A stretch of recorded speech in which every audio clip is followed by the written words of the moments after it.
In 1994, violent crime in America was already falling. It would keep falling for the next 30 years.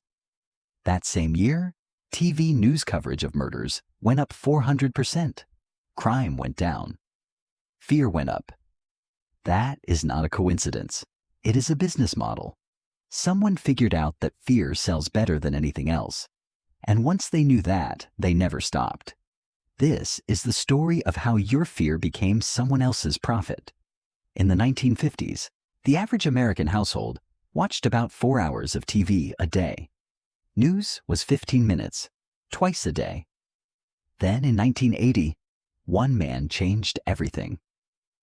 Ted Turner launched CNN, the first 24-hour news channel in history. The problem was simple. There is not 24 hours of news every day, but there is 24 hours of airtime to fill. So producers learned a lesson that would reshape the American mind.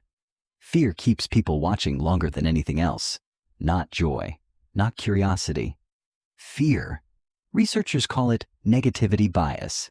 Your brain evolved to pay more attention to threats than rewards. A predator in the grass mattered more than a berry on the bush. That instinct kept your ancestors alive. And it makes you glued to a story that starts with, "Could this kill you?" The news industry discovered this in the 1990s, and they built an entire machine around it. By 2000, the formula was set. Lead with the most frightening story of the day. Frame every problem as a threat to you personally. Repeat it every 30 minutes so people stay tuned. And never, ever resolve it.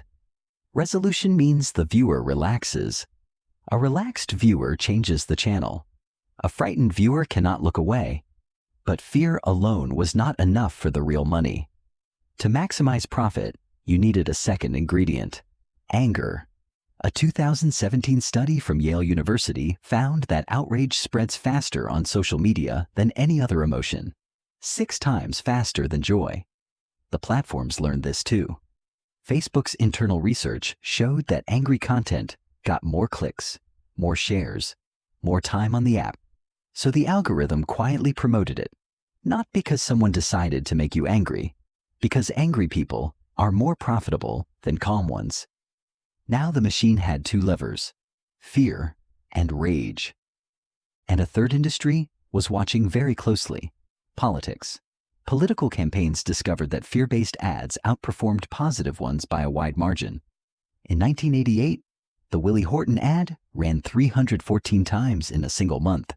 It showed a convicted criminal's face and asked, "Can you afford to feel safe?" George Bush's poll numbers jumped 15 points. Fear worked. It worked perfectly. And here is the part nobody told you. The things that scare you most are rarely the things most likely to hurt you. You are 3 times more likely to die from a furniture-related accident than a terrorist attack. But furniture does not sell airtime. Terrorism does. A Harvard study found that after 9/11, the additional deaths caused by people switching from planes to cars, out of fear, numbered in the thousands. Fear of dying on a plane caused more people to die on roads. The fear was the danger. By 2016, the average American adult consumed over 10 hours of media per day, most of it tuned to conflict, threat, and outrage. Researchers found that heavy news watchers dramatically overestimated the amount of crime around them. They thought the world was getting more dangerous. It was getting safer. The gap between what is real and what feels real, that gap is worth billions. So where does that leave you?